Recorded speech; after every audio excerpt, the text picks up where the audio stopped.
Number 10. 1969 Dodge Charger 500. The original Charger looked incredible. It also cut through air like a barn door. At high speeds, the recessed rear window and flush grille created so much aerodynamic drag that Dodge was losing races it should have won. So they didn't redesign it. They weaponized it. The Charger 500 was a homologation special, built for one reason: NASCAR dominance. Flush grille, flush rear window, cleaner lines. It worked immediately. But here's where it gets interesting. Ford answered, then with the Talladega. Dodge answered back, and the arms race that followed didn't just change NASCAR, it forced regulators to completely rethink what a street car was allowed to be. The Charger 500 wasn't just a car, it was the opening move in an engineering war. Number 9, 1969 Ford Mustang Boss 429. Ford didn't put this engine in the Mustang, they forced it in. The 429 cubic inch engine was so physically massive, it couldn't fit in a standard Mustang engine bay. Ford had to hire Carcraft, a specialty manufacturer, to cut, modify, and rebuild the front end of every single car just to make it work. The front suspension was relocated, the battery was moved, the power steering pump was repositioned, all of that just to drop in an engine that made 375 horsepower on paper, and considerably more in reality.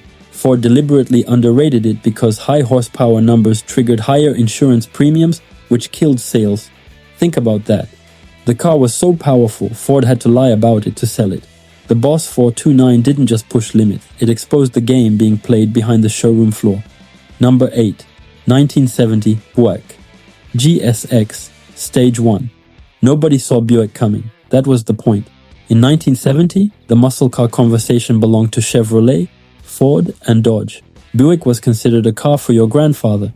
Then the GSX Stage 1 arrived with 510 pound-feet of torque, more than anything GM had officially produced at the time. The 455 cubic inch engine was tuned for torque, not just peak horsepower.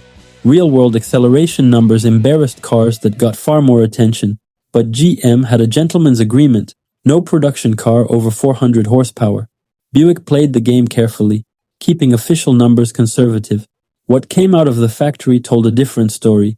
The GSX Stage 1 was the quiet assassin of 1970.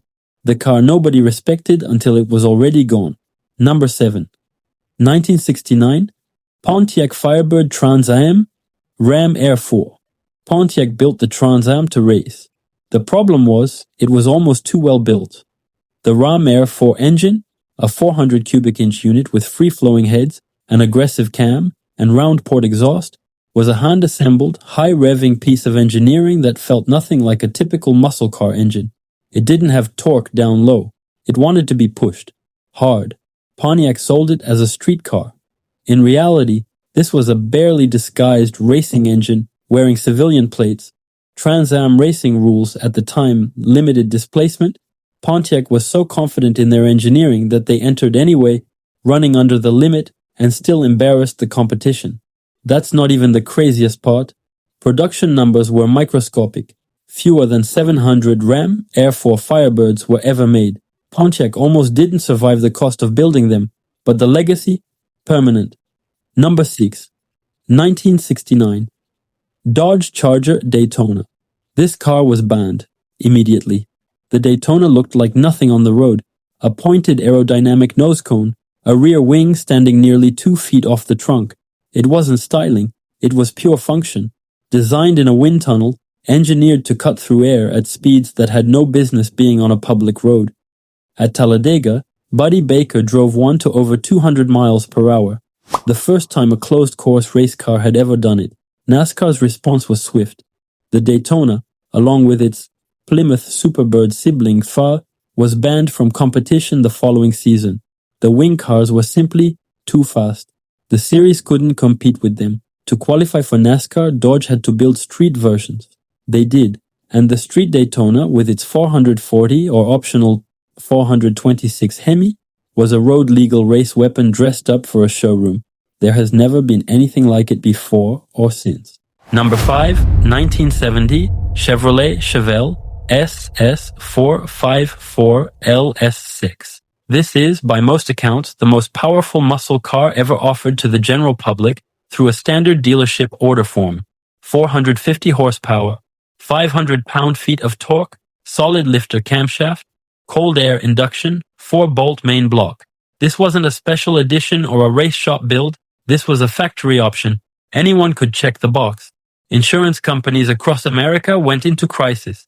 A teenager could walk into a Chevy dealership, sign papers, and drive out with a machine that ran the quarter mile in the mid-13s. Insurance rates for young drivers exploded almost overnight. But here's where it gets worse. GM pulled the LS6 after 1 year. The combination of tightening emission standards, the insurance industry's response, and growing government pressure made it politically impossible to continue. The 1970 LS6 was the last of its kind, a window that opened briefly, gave the world a glimpse of what was possible, and then slammed shut forever. Number 4. 1969 Camaro ZL1. This one barely existed. The ZL1 was an all-aluminum racing engine, the same unit used in Can-Am race cars, stuffed into a production Camaro. The engine alone cost more than most family cars at the time. Chevrolet's own executives didn't fully approve of it existing. It happened because of one man, drag racer Fred Gibb, who placed a bulk order specifically to exploit a loophole in NHRA drag racing rules. To compete in a production class, you needed a manufacturer to produce a minimum number of street cars. Gibb ordered 50. Chevrolet built 69 total. Official horsepower rating, 430.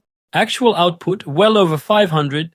The aluminum block kept weight down so dramatically that the ZL1 Camaro was faster than the Corvette. At the time, that was considered almost insulting. Chevrolet tried to quietly distance themselves from it. Too late. The 69 ZL1 Camaros that exist today are some of the most valuable American muscle cars ever produced. Number 3. 1970 Plymouth Superbird. Richard Petty wanted to race a Dodge. Plymouth panicked. The Superbird was a direct response, built to bring Petty back to Plymouth and dominate NASCAR in a single season. Same aerodynamic philosophy as the Daytona, same pointed snout, same towering rear wing, different badges. Petty won immediately, so did the car's engineering reputation. But NASCAR had seen enough. The Superbird was banned after one season, same ruling that took down the Daytona.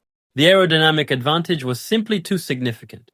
Normal cars couldn't compete with it. Plymouth was now stuck with thousands of unsold Superbirds. Dealerships reportedly removed the wings and nose cones just to sell them as regular road runners. One of the most iconic muscle cars ever built was considered unsaleable when it was new. What happened next shocked the market. Decades later, the Superbird became one of the most sought-after American classics on earth. A car dealers couldn't give away in 1970 now sells for 6 figures without breaking a sweat. Number 2. 1963 Ford Galaxie 427. Thunderbolt, honorable mention predecessor.